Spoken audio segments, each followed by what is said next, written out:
What's going on, ladies and gentlemen? Welcome back to Auto Auction Rebuilds. Now, I've had a lot of people asking me about tips and tricks doing a transmission flush. Should you do a tranny flush? Should you not do a tranny flush? Can you do one at home? Do you have to pay somebody to do one for you? And you're going to see tons of opinions one way or another. So here's my personal opinion. Now, I've been doing this at home, many years since I started working on cars back in the 90s, okay, early 90s.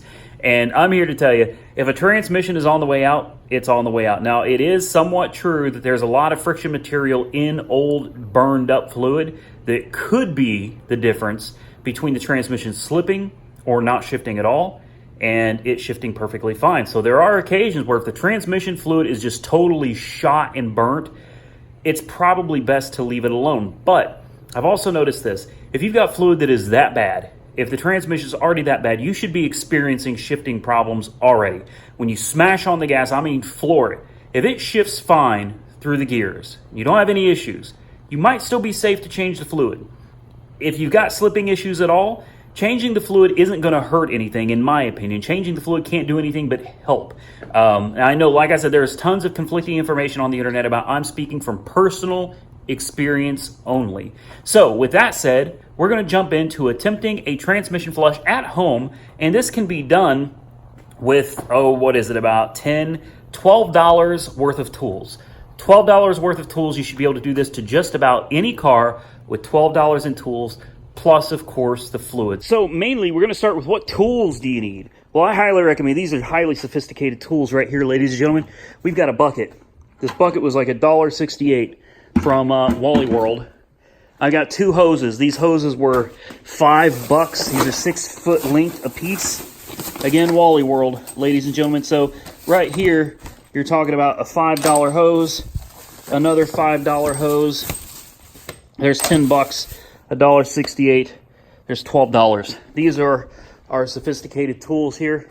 And what we're going to do is, because I'm not 100% sure of which direction this goes. This truck actually has a transmission cooler on the outside, and it uses the radiator cooler as well. You've got an in and you've got an out.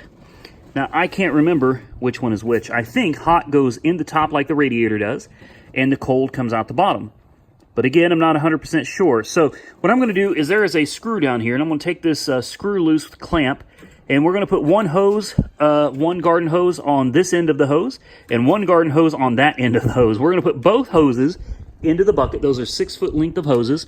So we know for sure, no matter what happens, we're going to end up with fluid in this bucket. And again, this can be a controversial procedure here. We're going to pull the dipstick out. I'll show you the fluid on this, and I'm doing this pretty much just as an example for you guys because the fluid on this is pretty dark. Let's see if you can see it here. There you go. It's not horrible. It's not really bad, but it's dark enough that before I send it down the road, I want to make sure I do the fluid on, because the truth is, in these Dodges, the transmission is kind of known to be the weak point on these things, ladies and gentlemen. So I want to make sure I do preventative maintenance on this, and we're not having any problems with it or anything. Just preventative maintenance so that the next guy doesn't get it, drive it 6 or 7 months, and end up with a transmission problem. So let's get that screw off, get these hoses disconnected, get the garden hoses in here, and I'll show you what to do next. So we've got the hose practically off. I put a drain pan under there. Hopefully you can see it down there, because we're going to lose a little bit of fluid here. It's going to make a little bit of a mess. All right. There we go. Just let it kind of drip down there. And since we don't know which way this is going to go, like I said, we're going to take this hose right here, and we're just going to shove it onto the end of that one, just like that. And there is some pressure behind here, but we're going to hope and pray that it's not just going to fall off. So we're going to take the other hose, we're going to hook it to this one that's not connected to anything right here, and I'm going to show you what to do next. All right, so we're about ready to start this. I'll show you what we've got down here.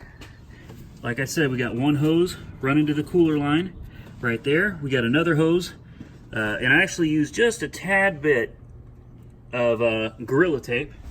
Gorilla Tape will mount up, adhere to just about anything. So this should be good to go. I put a little tape on the bucket to try to make sure these hoses don't come off. And I guess at this point, there's only one thing left to do.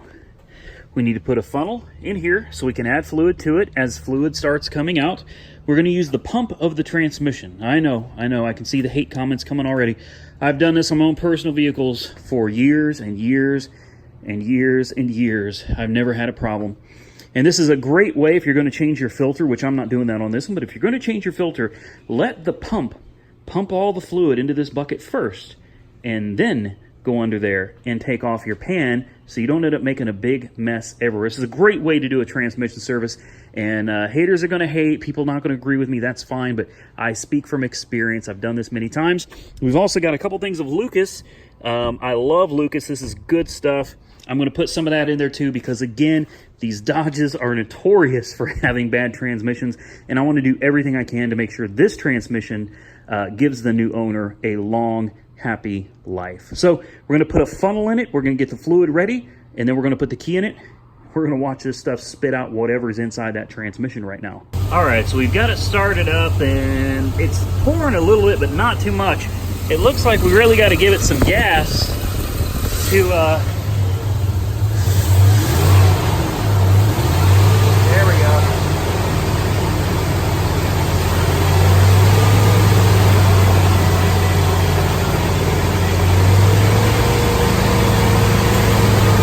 We just got to give her some gas to get that torque converter moving.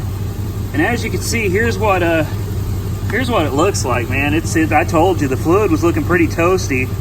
I wasn't kidding. So we're going to just keep this up. I'm going to keep giving it gas until it stops spitting out fluid. And then we'll put some fresh fluid in it. I've got 7 quarts of fully synthetic Valvoline ATF Plus 4, which is what this truck calls for. And I've got 2 jugs of my Lucas transmission fix. We're going to keep doing this, and we'll start putting some fluid in it. All right, next I put a few quarts back in it now that we've got everything out of here that I could get out of it, the nasty. I moved the hoses. I'm going to give it some gas again, and hopefully we'll start seeing some pink fluid coming out of there. Let's give it a shot.